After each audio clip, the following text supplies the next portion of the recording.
Capítulo 1. Cuando Gregorio Samsa se despertó una mañana después de un sueño intranquilo, se encontró sobre su cama convertido en un monstruoso insecto. Estaba tumbado sobre su espalda dura, y en forma de caparazón y, al levantar un poco la cabeza veía un vientre abombado, parduzco, dividido por partes duras en forma de arco, sobre cuya protuberancia apenas podía mantenerse el cobertor, a punto ya de resbalar al suelo.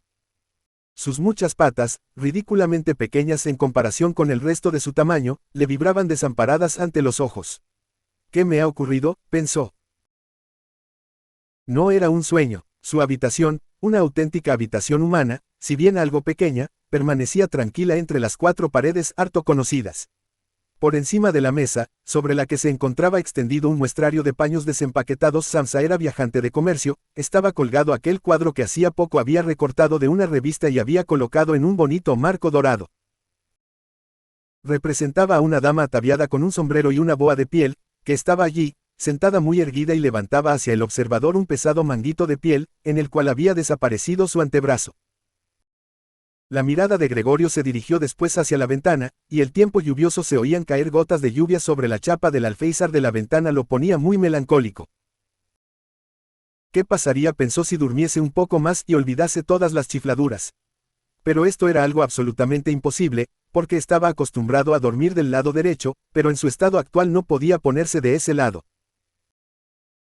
Aunque se lanzase con mucha fuerza hacia el lado derecho, una y otra vez se volvía a balancear sobre la espalda. Lo intentó 100 veces, cerraba los ojos para no tener que ver las patas que pataleaban, y solo cejaba en su empeño cuando comenzaba a notar en el costado un dolor leve y sordo que antes nunca había sentido. Dios mío, pensó, qué profesión tan dura he elegido. Un día sí y otro también de viaje. Los esfuerzos profesionales son mucho mayores que en el mismo almacén de la ciudad, y además se me ha endosado este ajetreo de viajar, el estar al tanto de los empalmes de tren, la comida mala y a deshora, una relación humana constantemente cambiante, nunca duradera, que jamás llega a ser cordial. Que se vaya todo al diablo.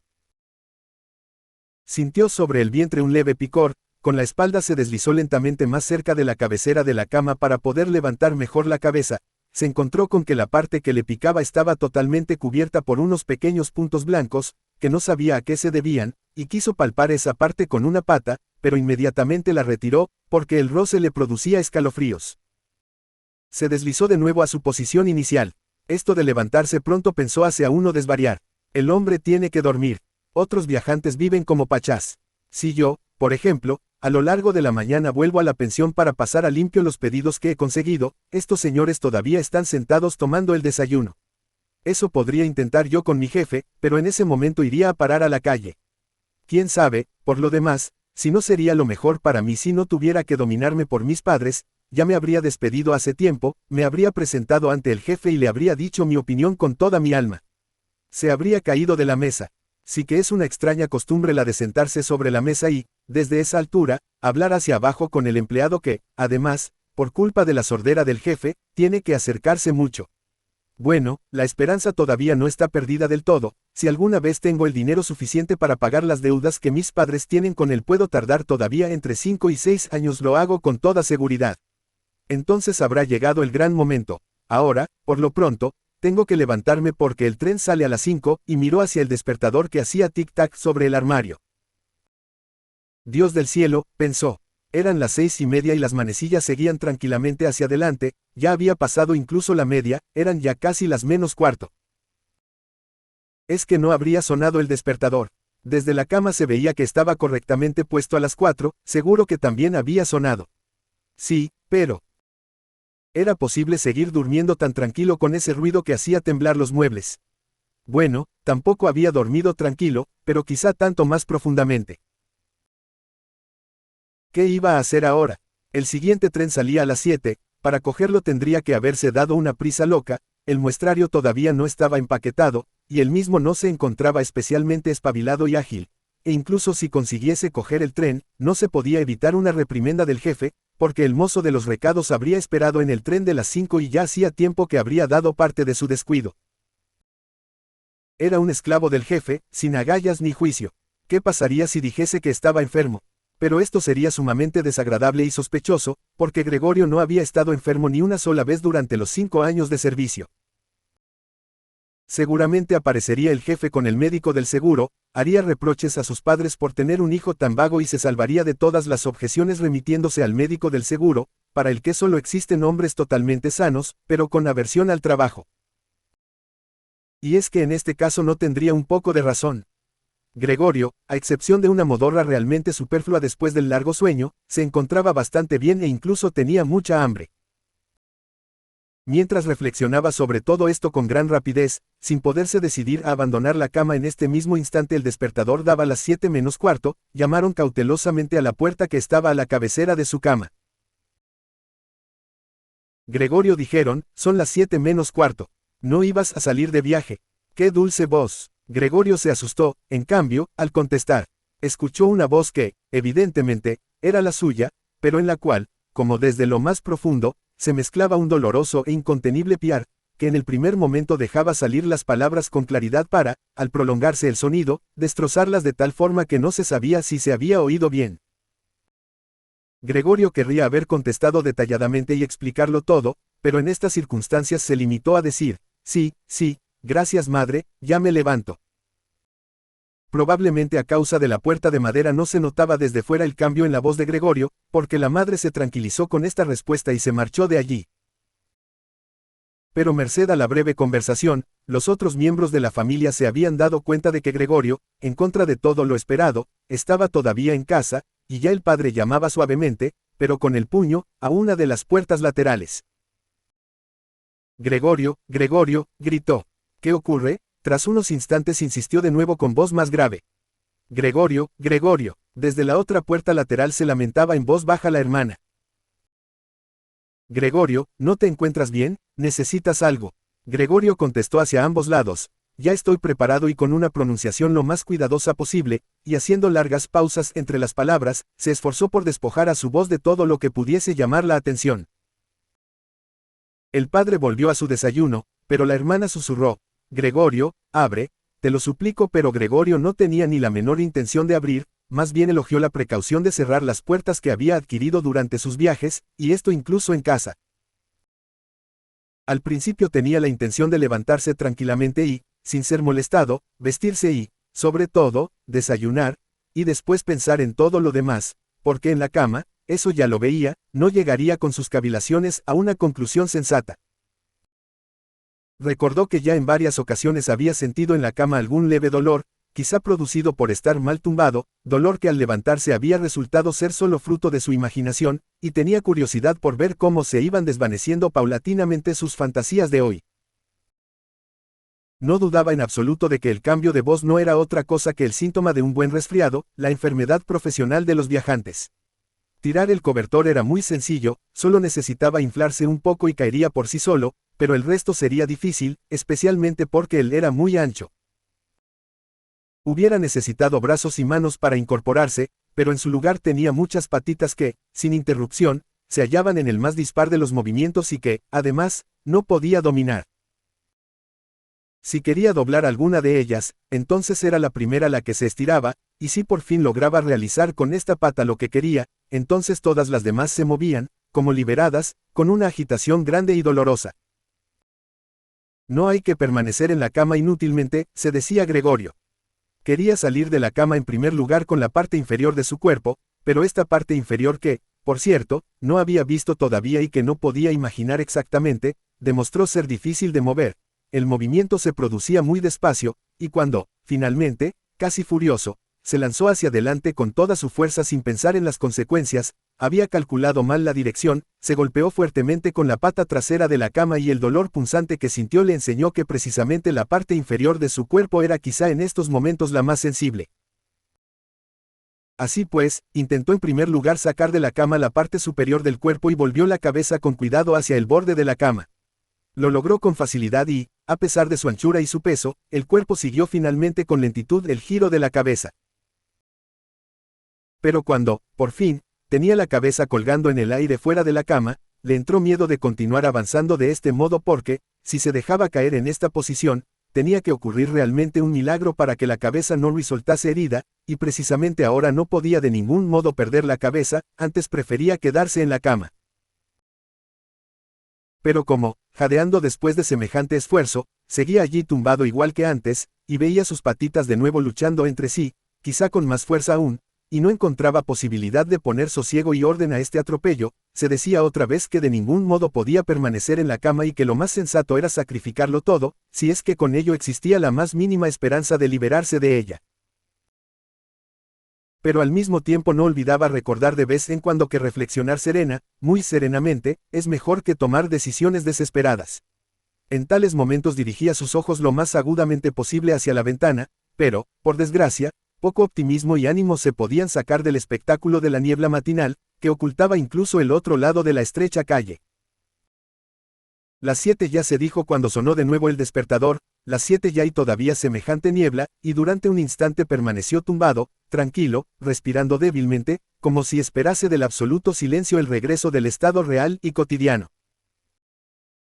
Pero después se dijo, antes de que den las 7:15 tengo que haber salido de la cama del todo, como sea. Por lo demás, para entonces habrá venido alguien del almacén a preguntar por mí, porque el almacén se abre antes de las 7. Y entonces, de forma totalmente regular, comenzó a balancear su cuerpo, cuán largo era, hacia fuera de la cama.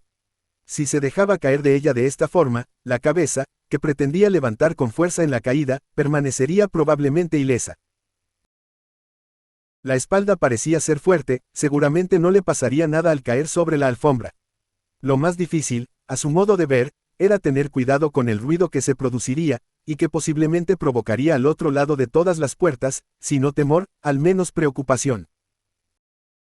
Pero había que intentarlo. Cuando Gregorio ya sobresalía a medias de la cama, el nuevo método era más un juego que un esfuerzo, solo tenía que balancearse a empujones. Se le ocurrió lo fácil que sería si alguien viniese en su ayuda. 2 personas fuertes, pensaba en su padre y en la criada, hubiesen sido más que suficientes. Solo tendrían que introducir sus brazos por debajo de su abombada espalda, descascararle así de la cama, agacharse con el peso, y después solamente tendrían que haber soportado que diese con cuidado una vuelta impetuosa en el suelo, sobre el cual, seguramente, las patitas adquirirían su razón de ser. Bueno, aparte de que las puertas estaban cerradas, debía de verdad pedir ayuda. A pesar de la necesidad, no pudo reprimir una sonrisa al concebir tales pensamientos. Ya había llegado el punto en el que, al balancearse con más fuerza, apenas podía guardar el equilibrio y pronto tendría que decidirse definitivamente, porque dentro de 5 minutos serían las 7:15. En ese momento sonó el timbre de la puerta de la calle. Seguro que es alguien del almacén, se dijo, y casi se quedó petrificado mientras sus patitas bailaban aún más deprisa. Durante un momento todo permaneció en silencio. No abren, se dijo Gregorio, confundido por alguna absurda esperanza. Pero entonces, como siempre, la criada se dirigió, con naturalidad y con paso firme, hacia la puerta y abrió. Gregorio solo necesitó escuchar el primer saludo del visitante y ya sabía quién era, el apoderado en persona. ¿Por qué había sido condenado Gregorio a prestar sus servicios en una empresa en la que al más mínimo descuido se concebía inmediatamente la mayor sospecha? Es que todos los empleados, sin excepción, eran unos bribones.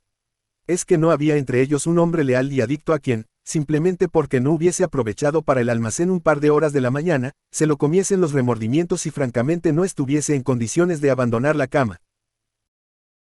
Es que no era de verdad suficiente mandar a preguntar a un aprendiz si es que este pregunteo era necesario.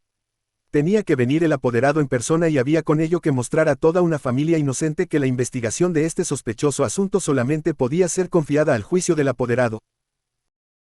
Y, más como consecuencia de la irritación a la que le condujeron estos pensamientos que como consecuencia de una auténtica decisión, se lanzó de la cama con toda su fuerza. Se produjo un golpe fuerte, pero no fue un auténtico ruido. La caída fue amortiguada un poco por la alfombra y además la espalda era más elástica de lo que Gregorio había pensado, a ello se debió el sonido sordo y poco aparatoso. Solamente no había mantenido la cabeza con el cuidado necesario y se la había golpeado, la giró y la restregó contra la alfombra de rabia y dolor. Ahí dentro se ha caído algo, dijo el apoderado en la habitación contigua de la izquierda. Gregorio intentó imaginarse si quizá alguna vez no pudiese ocurrirle al apoderado algo parecido a lo que le ocurría hoy a él, había al menos que admitir la posibilidad. Pero, como cruda respuesta a esta pregunta, el apoderado dio ahora un par de pasos firmes en la habitación contigua e hizo crujir sus botas de charol. Desde la habitación de la derecha, la hermana, para advertir a Gregorio, susurró, Gregorio, el apoderado está aquí. Ya lo sé, se dijo Gregorio para sus adentros, pero no se atrevió a alzar la voz tan alto que la hermana pudiera haberlo oído. Gregorio, dijo entonces el padre desde la habitación de la derecha, el señor apoderado ha venido y desea saber por qué no ha salido de viaje en el primer tren. No sabemos qué debemos decirle, además desea también hablar personalmente contigo, así es que, por favor, abre la puerta. El señor ya tendrá la bondad de perdonar el desorden en la habitación. Buenos días, señor Samsa, interrumpió el apoderado amablemente. No se encuentra bien, dijo la madre al apoderado mientras el padre hablaba ante la puerta, no se encuentra bien, créame usted, señor apoderado. ¿Cómo si no iba Gregorio a perder un tren? El chico no tiene en la cabeza nada más que el negocio. A mí casi me disgusta que nunca salga por la tarde. Ahora ha estado 8 días en la ciudad, pero pasó todas las tardes en casa. Allí está, sentado con nosotros a la mesa y lee tranquilamente el periódico o estudia horarios de trenes. Para él es ya una distracción hacer trabajos de marquetería. Por ejemplo, en 2 o 3 tardes ha tallado un pequeño marco, se asombrará usted de lo bonito que es, está colgado ahí dentro, en la habitación, en cuanto abra Gregorio lo verá usted enseguida. Por cierto, que me alegro de que esté usted aquí, señor apoderado, nosotros solos no habríamos conseguido que Gregorio abriese la puerta, es muy testarudo y seguro que no se encuentra bien a pesar de que lo ha negado esta mañana. Voy enseguida, dijo Gregorio, lentamente y con precaución, y no se movió para no perderse una palabra de la conversación. De otro modo, señora, tampoco puedo explicármelo yo, dijo el apoderado.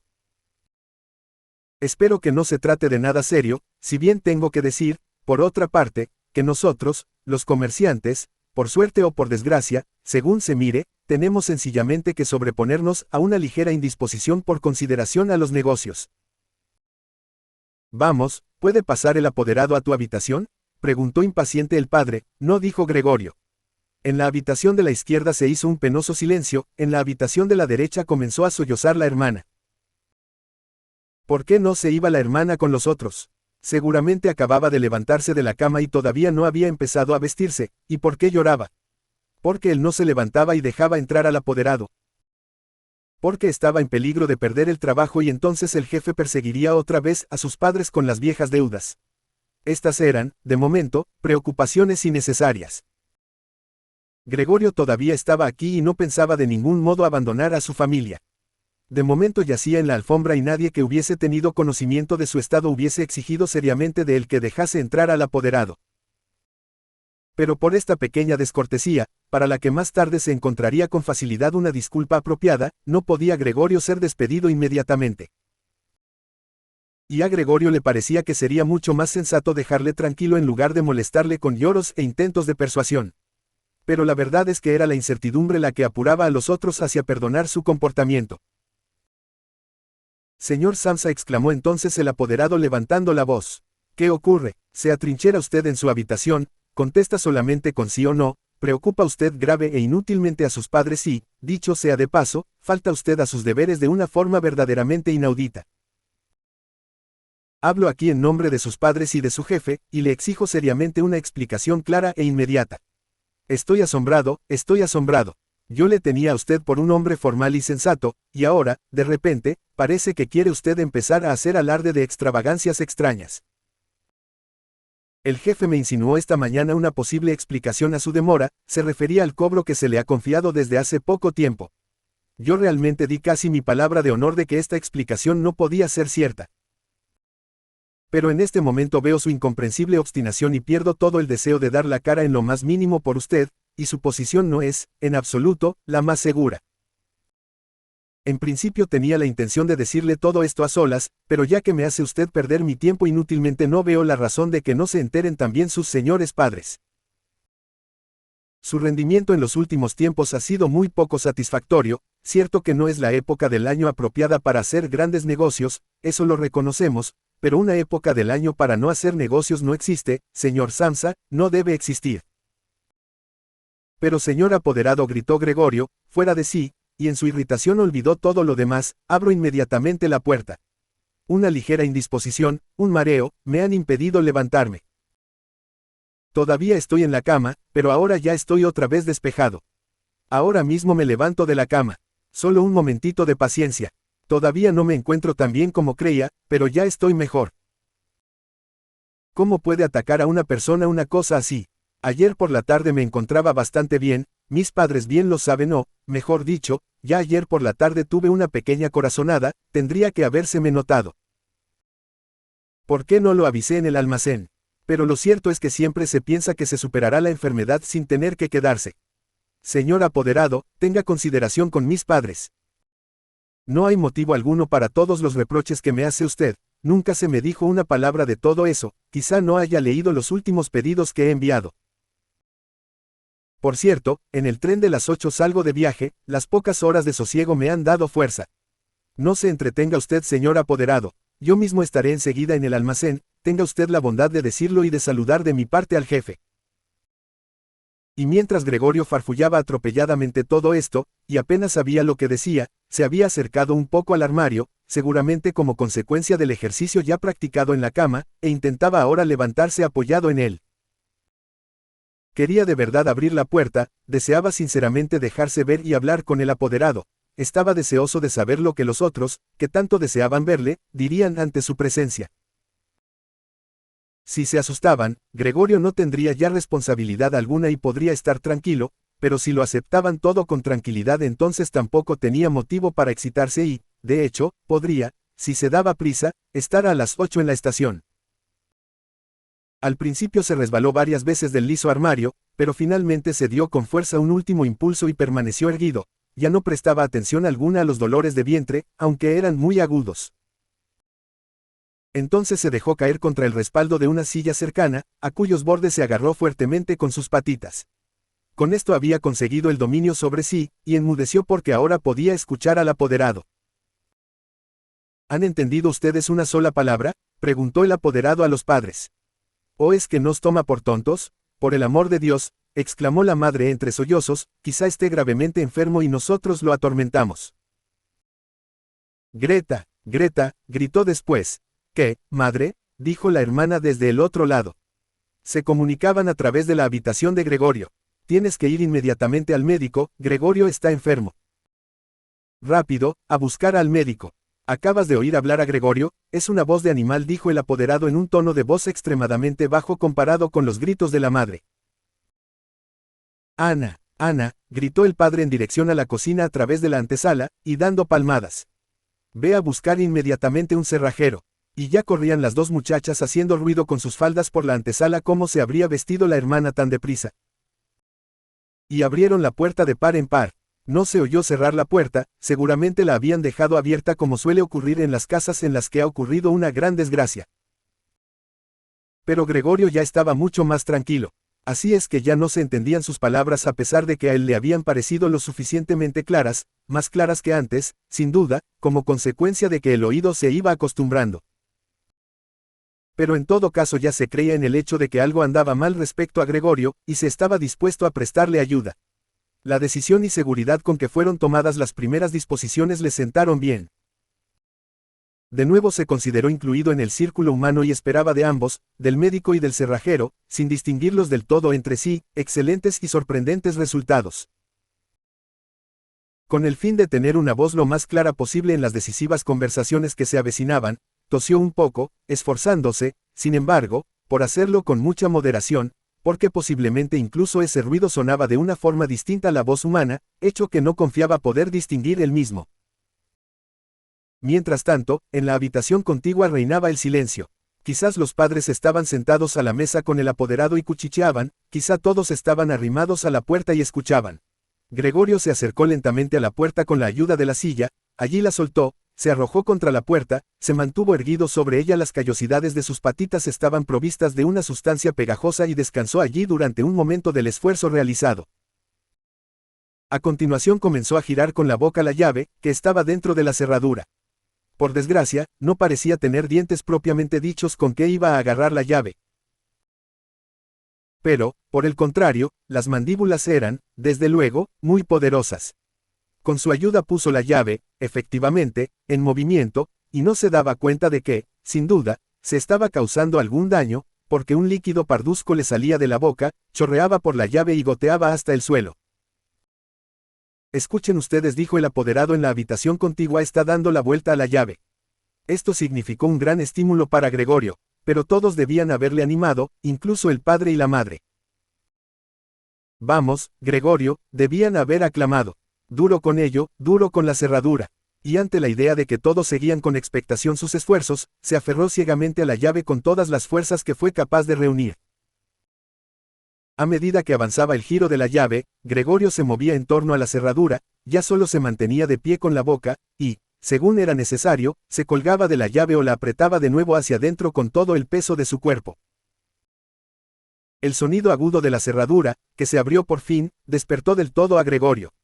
Respirando profundamente dijo para sus adentros, no he necesitado al cerrajero, y apoyó la cabeza sobre el picaporte para abrir la puerta del todo. Como tuvo que abrir la puerta de esta forma, esta estaba ya bastante abierta y todavía no se le veía. En primer lugar tenía que darse lentamente la vuelta sobre sí mismo, alrededor de la hoja de la puerta, y ello con mucho cuidado si no quería caer torpemente de espaldas justo ante el umbral de la habitación.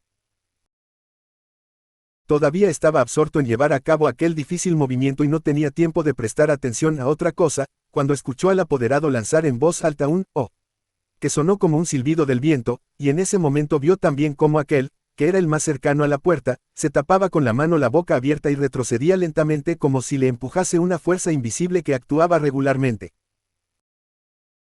La madre, a pesar de la presencia del apoderado, estaba allí con los cabellos desenredados y levantados hacia arriba. Miró en primer lugar al padre con las manos juntas, dio a continuación 2 pasos hacia Gregorio y, con el rostro completamente oculto en su pecho, cayó al suelo en medio de sus faldas, que quedaron extendidas a su alrededor. El padre cerró el puño con expresión amenazadora, como si quisiera empujar de nuevo a Gregorio a su habitación, miró inseguro a su alrededor por el cuarto de estar, después se tapó los ojos con las manos y lloró de tal forma que su robusto pecho se estremecía por el llanto.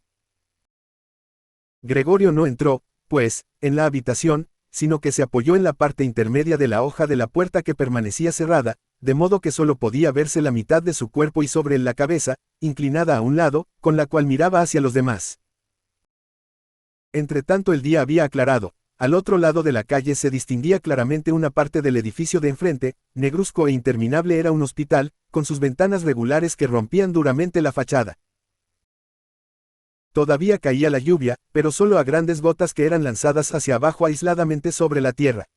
Las piezas de la vajilla del desayuno se extendían en gran cantidad sobre la mesa porque para el padre el desayuno era la comida principal del día, que prolongaba durante horas con la lectura de diversos periódicos. Justamente en la pared de enfrente había una fotografía de Gregorio, de la época de su servicio militar, que le representaba con uniforme de teniente, y cómo, con la mano sobre la espada, sonriendo despreocupadamente, exigía respeto para su actitud y su uniforme. La puerta del vestíbulo estaba abierta y se podía ver el rellano de la escalera y el comienzo de la misma, que conducían hacia abajo. Bueno, dijo Gregorio, y era completamente consciente de que era el único que había conservado la tranquilidad. Me vestiré inmediatamente, empaquetaré el muestrario y saldré de viaje.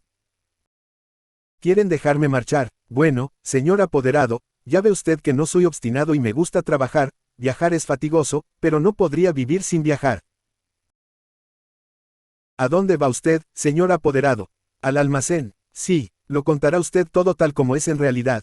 En un momento dado puede uno ser incapaz de trabajar, pero después llega el momento preciso de acordarse de los servicios prestados y de pensar que después, una vez superado el obstáculo, uno trabajará, con toda seguridad, con más celo y concentración. Yo le debo mucho al jefe, bien lo sabe usted. Por otra parte, tengo a mi cuidado a mis padres y a mi hermana. Estoy en un aprieto, pero saldré de él. Pero no me lo haga usted más difícil de lo que ya es. Póngase de mi parte en el almacén. Ya sé que no se quiere bien al viajante. Se piensa que gana un montón de dinero y se da la gran vida. Es cierto que no hay una razón especial para meditar a fondo sobre este prejuicio, pero usted, señor apoderado, usted tiene una visión de conjunto de las circunstancias mejor que la que tiene el resto del personal. Sí, en confianza, incluso una visión de conjunto mejor que la del mismo jefe, que, en su condición de empresario, cambia fácilmente de opinión en perjuicio del empleado.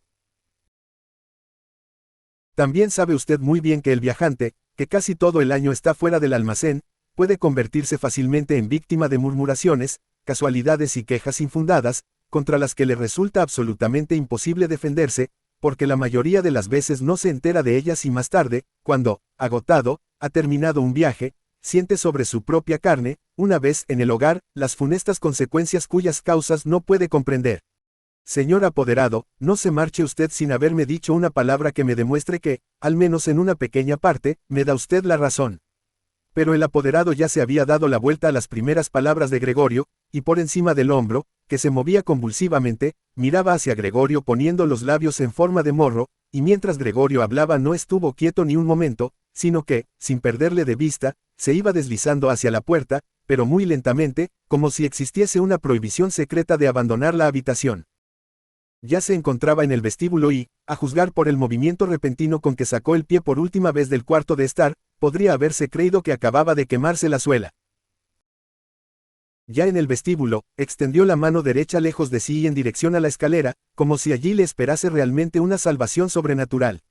Gregorio comprendió que de ningún modo debía dejar marchar al apoderado en este estado de ánimo, si es que no quería ver extremadamente amenazado su trabajo en el almacén.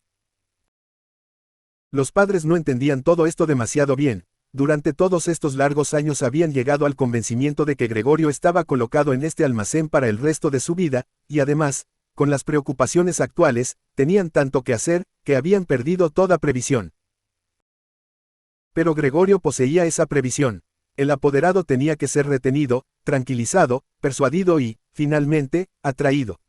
El futuro de Gregorio y de su familia dependía de ello. Si hubiese estado aquí la hermana, ella era lista, ya había llorado cuando Gregorio todavía estaba tranquilamente sobre su espalda, y seguro que el apoderado, ese aficionado a las mujeres, se hubiese dejado llevar por ella, ella habría cerrado la puerta principal y en el vestíbulo le hubiese disuadido de su miedo. Pero lo cierto es que la hermana no estaba aquí y Gregorio tenía que actuar. Y sin pensar que no conocía todavía su actual capacidad de movimiento, y que sus palabras posiblemente, seguramente incluso, no habían sido entendidas, abandonó la hoja de la puerta y se deslizó a través del hueco abierto. Pretendía dirigirse hacia el apoderado que, de una forma grotesca, se agarraba ya con ambas manos a la barandilla del rellano, pero, buscando algo en que apoyarse, se cayó inmediatamente sobre sus múltiples patitas, dando un pequeño grito. Apenas había sucedido esto, sintió por primera vez en esta mañana un bienestar físico. Las patitas tenían suelo firme por debajo, obedecían a la perfección, como advirtió con alegría. Incluso intentaban transportarle hacia donde él quería, y ya creía Gregorio que el alivio definitivo de todos sus males se encontraba a su alcance. Pero en el mismo momento en que, balanceándose por el movimiento reprimido, no lejos de su madre, permanecía en el suelo justo enfrente de ella, ésta, que parecía completamente sumida en sus propios pensamientos, dio un salto hacia arriba, con los brazos extendidos, con los dedos muy separados entre sí, y exclamó: «¡Socorro, por el amor de Dios, socorro!». Mantenía la cabeza inclinada, como si quisiera ver mejor a Gregorio, pero, en contradicción con ello, retrocedió atropelladamente. Había olvidado que detrás de ella estaba la mesa puesta. Cuando hubo llegado a ella, se sentó encima precipitadamente, como fuera de sí, y no pareció notar que, junto a ella, el café de la cafetera volcada caía a chorros sobre la alfombra. «Madre, madre», dijo Gregorio en voz baja, y miró hacia ella. Por un momento había olvidado completamente al apoderado. Por el contrario, no pudo evitar, a la vista del café que se derramaba, abrir y cerrar varias veces sus mandíbulas al vacío. Al verlo la madre gritó nuevamente, huyó de la mesa y cayó en los brazos del padre, que corría a su encuentro. Pero Gregorio no tenía ahora tiempo para sus padres. El apoderado se encontraba ya en la escalera, con la barbilla sobre la barandilla miró de nuevo por última vez. Gregorio tomó impulso para alcanzarle con la mayor seguridad posible. El apoderado debió adivinar algo, porque saltó de una vez varios escalones y desapareció, pero lanzó aún un «ugh», que se oyó en toda la escalera. Lamentablemente esta huida del apoderado pareció desconcertar del todo al padre, que hasta ahora había estado relativamente sereno, pues en lugar de perseguir él mismo al apoderado o, al menos, no obstaculizar a Gregorio en su persecución, agarró con la mano derecha el bastón del apoderado, que aquel había dejado sobre la silla junto con el sombrero y el gabán, tomó con la mano izquierda un gran periódico que había sobre la mesa y, dando patadas en el suelo, comenzó a hacer retroceder a Gregorio a su habitación blandiendo el bastón y el periódico.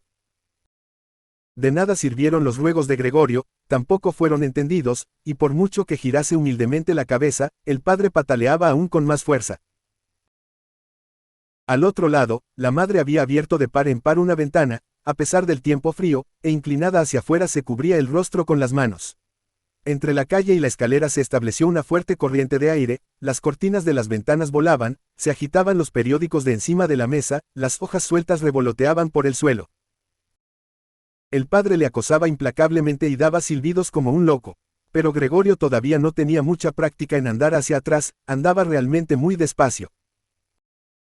Si Gregorio se hubiese podido dar la vuelta, enseguida hubiese estado en su habitación, pero tenía miedo de impacientar al padre con su lentitud al darse la vuelta, y a cada instante le amenazaba el golpe mortal del bastón en la espalda o la cabeza. Finalmente, no le quedó a Gregorio otra solución, pues advirtió con angustia que andando hacia atrás ni siquiera era capaz de mantener la dirección, y así, mirando con temor constantemente a su padre de reojo, comenzó a darse la vuelta con la mayor rapidez posible, pero, en realidad, con una gran lentitud. Quizá advirtió el padre su buena voluntad, porque no solo no le obstaculizó en su empeño, sino que, con la punta de su bastón, le dirigía de vez en cuando, desde lejos, en su movimiento giratorio. Si no hubiese sido por ese insoportable silbar del padre, por su culpa Gregorio perdía la cabeza por completo. Ya casi se había dado la vuelta del todo cuando, siempre oyendo ese silbido, incluso se equivocó y retrocedió un poco en su vuelta. Pero cuando por fin, feliz, tenía ya la cabeza ante la puerta, resultó que su cuerpo era demasiado ancho para pasar por ella sin más. Naturalmente, al padre, en su actual estado de ánimo, ni siquiera se le ocurrió ni por lo más remoto abrir la otra hoja de la puerta para ofrecer a Gregorio espacio suficiente. Su idea fija consistía solamente en que Gregorio tenía que entrar en su habitación lo más rápidamente posible. Tampoco hubiera permitido jamás los complicados preparativos que necesitaba Gregorio para incorporarse y, de este modo, atravesar la puerta. Es más, empujaba hacia adelante a Gregorio con mayor ruido aún, como si no existiese obstáculo alguno. Ya no sonaba tras de Gregorio como si fuese la voz de un solo padre. Ahora ya no había que andarse con bromas, y Gregorio se empotró en la puerta, pasase lo que pasase. Uno de los costados se levantó, ahora estaba atravesado en el hueco de la puerta, su costado estaba herido por completo, en la puerta blanca quedaron marcadas unas manchas desagradables, pronto se quedó atascado y solo no hubiera podido moverse, las patitas de un costado estaban colgadas en el aire, y temblaban, las del otro lado permanecían aplastadas dolorosamente contra el suelo. Entonces el padre le dio por detrás un fuerte empujón que, en esta situación, le produjo un auténtico alivio, y Gregorio penetró profundamente en su habitación, sangrando con intensidad. La puerta fue cerrada con el bastón y a continuación se hizo, por fin, el silencio.